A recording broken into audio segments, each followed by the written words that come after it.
जब भी आप किसी रूम में एंटर करते हो तो लोग सबसे पहले क्या नोटिस करते हैं? आपकी एक भी शब्द बोलने से पहले आपकी बॉडी लैंग्वेज, और इसी से डिसाइड होती है आपको रिस्पेक्ट करनी है या इग्नोर। लेकिन आपको पता ही नहीं है कि ये वर्क कैसे करती है। ये समझने के लिए अभी मैं आपको 2 क्लिप दिखाऊंगा। एक क्लिप में बॉडी लैंग्वेज का यूज होगा और दूसरे में नहीं। डिफरेंस आपको खुद ही पता चल जाएगी। तो पहले देखते हैं बिना बॉडी लैंग्वेज की video clip. Hi everyone, look, so excited to be here to talk about the core vocal foundations of great communication. It's vital that you learn to apply the things you learn, otherwise you will not be able to amplify the best parts of who you are. जैसे कि तुमने देखा यहाँ पे कोई भी body language का use नहीं किया गया है। तो अब ये क्लिप देखो।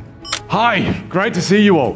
I'm so excited to take you through some of the core vocal foundations. And as we deep dive and we apply these, it will help you amplify the best parts of who you are.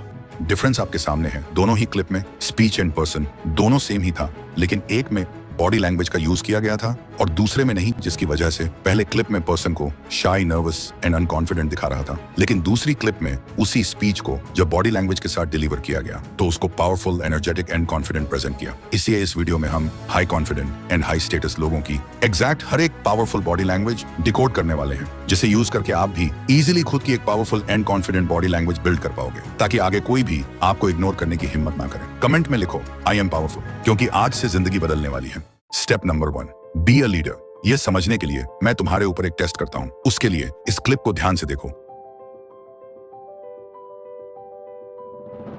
अब सच सच बताओ, इन तीनों लड़कों में से तुम्हारी नजर सबसे पहले किसके ऊपर गई? फर्स्ट, सेकंड या थर्ड? मैं 100% श्योर हूं तुम्हारी नजर सबसे पहले दूसरे वाले लड़के पर ही गया होगा। लेकिन ऐसा क्यों? Because centre attraction. बहुत सारे लोग इनसिक्योर होते हैं जब भी ग्रुप में चलते हैं, या तो साइड में होते हैं या सबके पीछे, लेकिन एक लीडर हमेशा सेंटर में होते हैं। जो इंसान सेंटर पर होते हैं सबसे पहले नजर उसी पर जाती है, वही सबसे कॉन्फिडेंट लगता है और वही लीडर लगता है। इसलिए जब भी लोगों के साथ चल रहे हो तो हमेशा सेंटर में चलो। सोचो टीवी शोज में जब भी कोई मेन कैरेक्टर होता है उसे हमेशा सेंटर में रखा जाता है। और अगर तुमने थॉमस शेल्बी को देखा होगा तो तुम नोटिस करोगे वह अपने गैंग के साथ जब भी चलता है हमेशा सेंटर में होता है, क्योंकि जो सेंटर में होता है उसे ही लीडर माना जाता है। अगर तुम वह इंसान हो जो साइड में चलता है, मेन स्ट्रीम में आने से घबराता है, तो तुम्हें कभी भी इंपॉर्टेंट रोल नहीं समझा जाएगा। इसलिए याद रखना, जब भी चलो पूरे कॉन्फिडेंट के साथ सेंटर में चलो। अभी अब सेंटर में तो आ गए, लेकिन वॉक कैसे करनी है उसके लिए नेक्स्ट स्टेप बहुत इंपॉर्टेंट है। First, walking. जब आप किसी रूम में एंटर करते हो तो लोग आपकी बॉडी लैंग्वेज में जो चीज सबसे पहले नोटिस करते हैं वह है आपकी वॉकिंग स्टाइल। और याद रखना, फर्स्ट इंप्रेशन बनाने के लिए दूसरा मौका नहीं मिलता। इसके लिए आपको कुछ इंपॉर्टेंट पॉइंट्स पर ध्यान देना होगा। First, walking with masculine shoulder swing. आपने देखा होगा जब कोई छोटा जानवर या इंसेक्ट डरा हुआ होता है तो वह खुद को छोटा या झुका कर लेता है। ऐसे ही ह्यूमंस में भी अप्लाई होता है। अगर तुम अपनी वॉकिंग स्टाइल को बेहतर करना चाहते हो तो अपना शोल्डर को बैलेंस करो और उन्हें नेचुरली स्विंग करने दो। कभी भी अपने कंधे को झुकाकर मत चलो, ये तुम्हारा इंप्रेशन खराब करता है। जैसे एक हाई स्टेटस अल्फा फीमेल चलते वक्त अपनी हिप्स की वाइड मूवमेंट करती है अपनी फीमेंसिटी दिखाने के लिए, और एक हाई वैल्यू सिग्मा मेल चलते वक्त अपनी शोल्डर स्विंग करता है अपना मस्कुलरिटी दिखाने के लिए। Second, walk with high head. आपने देखा होगा एनिमल किंगडम के सबसे powerful and dominating animal lion जब भी चलता है तो अपना हेड एंड आइज हमेशा स्टिल पोस्चर में होता है। ऐसे ही जितने भी लीडर होते हैं, जितने भी पावरफुल लोग होते हैं, वो जब भी चलते हैं तो उनका हेड हमेशा हाई होता है। वो कभी भी नजरें झुकाकर नहीं चलते, वो कभी भी आई कांटेक्ट को अवॉइड नहीं करते। बहुत सारे लोग ऐसे होते हैं, वो जब चल रहे हैं कोई इंसान आ जाता है तो वो नजरें झुका लेते हैं, वो दूसरे को फेस ही नहीं कर पाते। वो इतने शाई होते हैं, इतने अनकंफर्टेबल फील करते हैं कि वह जल्दी जल्दी चलने लगते हैं, अपनी आंखों को नीचे कर लेते हैं। ये चीज आपको इनसिक्योर दिखाती है। इसलिए जब भी चलो सामने वालों को फेस करो, अपना हेड हमेशा हाई रखो। Step number 2, standing. आपकी बॉडी लेंथ का 50% हिस्सा आपके पैरों का होता है। इसलिए आप कैसे खड़े होते हो, कैसे चलते हो और बैठते समय पैरों को कैसे रखते हो, ये सब डिसाइड करता है कि आपकी बॉडी लैंग्वेज डोमिनेंट दिखेगी या वीक। स्टैंडिंग पोजीशन में सबसे रेयर मिस्टेक है दोनों हाथ पैर को एकदम बॉडी से चिपकाकर खड़े होना। ऐसी स्टैंडिंग लो कॉन्फिडेंस और लो स्टेटस सिग्नल करती है। एक मैस्कुलिन स्टैंडिंग पोजीशन का सबसे पहले आता है wide posture standing position. Wide posture का मतलब दोनों पैर कंधों की चौड़ाई के बराबर ग्राउंड पर मजबूती से टिके हुए। ये एक हाई मैस्कुलिन स्टैंडिंग पोजीशन है जो स्टेबिलिटी, पावर और डोमिनेंस प्रेजेंट करती है। इस पॉस्चर से आप ये सिग्नल देते हो कि आप रिस्पेक्ट मांगते नहीं, रिस्पेक्ट डिजर्व करते हो। Second, standing with arms akimbo.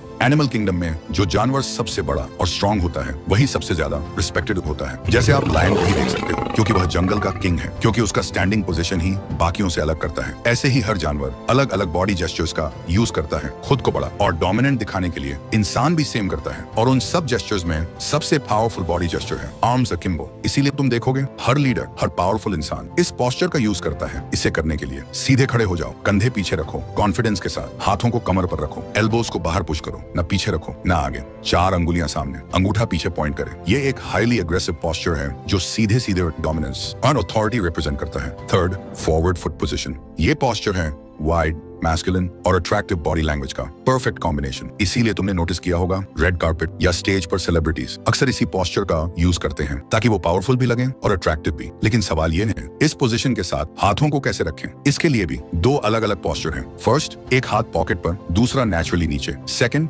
या दोनों हाथ रिलैक्स्ड और कॉन्फिडेंट पोजीशन में, कुछ इस तरह।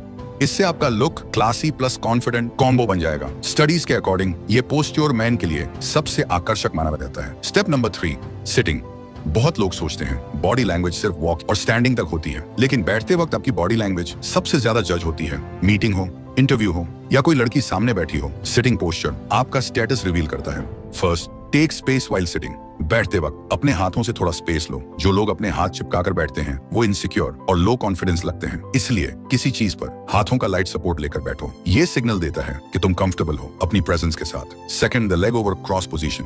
लोगों में एक कॉमन मिसकॉन्सेप्शन है कोई लेग क्रॉस करना गलत बॉडी पोस्चर होता है, लेकिन सच ये है अगर आप इसे सही तरीके से कर पाओ तो ये सबसे डोमिनेटिंग सीटिंग पोस्चर बन सकती है। इसे करने के लिए एंकल के ऊपर एंकल क्रॉस मत करो, किनी ओवर किनी पोस्चर रखो। अपर बॉडी रिलैक्स्ड और ओपन होनी चाहिए। ये पोस्चर कंट्रोल, कॉन्फिडेंस और कंफर्ट दिखाता है। Third, head down. बैठते वक्त सिर नीचे मत झुकाओ, बॉडी सीधी रखो, चेस्ट ओपन, शोल्डर्स रिलैक्स्ड और फेस पर रखो। मिरर्ड कॉन्फिडेंस स्माइल, ना ज्यादा सीरियस ना ज्यादा नर्वस, क्योंकि जो इंसान बैठकर भी रिलैक्स दिखता है लोग उसे ऑटोमेटिकली पावरफुल मानते हैं। Fourth, arm position while sitting. अगर आप सोफा या काउच पर बैठे हो तो हाथ थोड़ा फैलाकर रखो, आर्म रेस्ट का नेचुरल यूज करो। और अगर आप चेयर पर बैठे हो तो फिंगर्स को आर्म रेस्ट के ऊपर लाइटली रखो, हाथ बंद मत करो, फिस्ट्स अवॉइड करो। Fifth, comfort posture. बैठते वक्त दोनों पैर जमीन पर रखो, पैरों के बीच थोड़ा स्पेस हो, पैर बाहर की तरफ पॉइंटेड हो। ये पोजीशन मेन के लिए सबसे कंफर्टेबल सिटिंग पोस्चर है, इसीलिए इस सिटिंग पोजीशन में आदमी ऑटोमेटिकली ज्यादा कॉन्फिडेंट लगता है, ज्यादा रिलैक्स लगता है और ज्यादा इन कंट्रोल दिखता है। Step number 4, hand movement. ये इतना पावरफुल है कि ये आपकी किसी भी बात को 50% ज्यादा इफेक्टिव और इम्पैक्टफुल बना सकता है। इसीलिए दुनिया का हर पब्लिक स्पीकर हैंड जेस्चर्स का यूज करता है अपनी बातों को ज्यादा पावरफुल बनाने के लिए। आप क्या बोल रहे हो उससे ज्यादा इंपॉर्टेंट होता है आप कैसे बोल रहे हो। हैंड जेस्चर मेनली 4 चीजों पर डिपेंड करता है। First, finger point.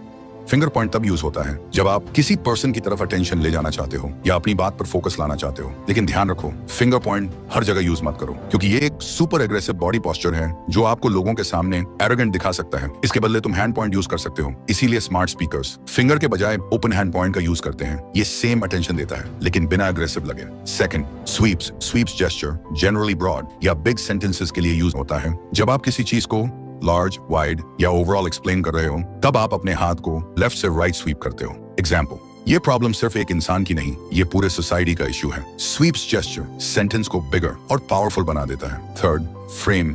Frame gesture generally किसी सेंटेंस में टाइमलाइन, लेंथ या वेट को रिप्रेजेंट करता है। जब आप बोलते हो इस प्रक्रिया में टाइम लगेगा या यह डिसीजन हैवी है, तब हाथों के बीच एक फ्रेम क्रिएट किया जाता है। इससे लिसनर को बात विजुअल फॉर्म में समझ आती है। Fourth, cuts. Cuts gesture non negotiable sentences के लिए यूज होता है। जब आप क्लियर बाउंड्री सेट करना चाहते हो, एग्जाम्पल, दिस इज इनफ, इसके आगे कोई डिस्कशन नहीं, बस यहाँ रुकना है। इस जेस्चर में हाथ का मूवमेंट शॉर्ट, शार्प और डायरेक्ट होता है। ये जेस्चर सिग्नल करता है अथॉरिटी एंड कंट्रोल। लेकिन अगर आप सच में एक स्ट्रॉन्ग सिग्मा मेल बनना चाहते हो तो आप में एक लीडरशिप स्किल होना सबसे जरूरी है। और इसके लिए सबसे इंपॉर्टेंट चीज है स्ट्रॉन्ग कम्युनिकेशन, क्योंकि अगर आप सामने वाला पर्सन को अपनी डोमिनेंस एंड अथॉरिटी फील कराना चाहते हो तो सिर्फ बॉडी लैंग्वेज से काम नहीं आएगा। इसीलिए आपको अपनी कम्युनिकेशन स्किल्स को भी मास्टर करना होगा, जिससे आप किसी भी पर्सन से भी, चाहे सामने कोई भी आ जाए, आप अपनी बात को एक अथॉरिटी के प्रेजेंट कर पाओ, मतलब एक फुल कम्युनिकेशन स्किल्स गाइड। तो इसका फुल प्रोसेस मैंने स्क्रीन पर दिए हुए वीडियो में एक्सप्लेन किया है, क्लिक करके देख सकते हो। और हाँ, मैं तुमसे वहीं मिलूंगा।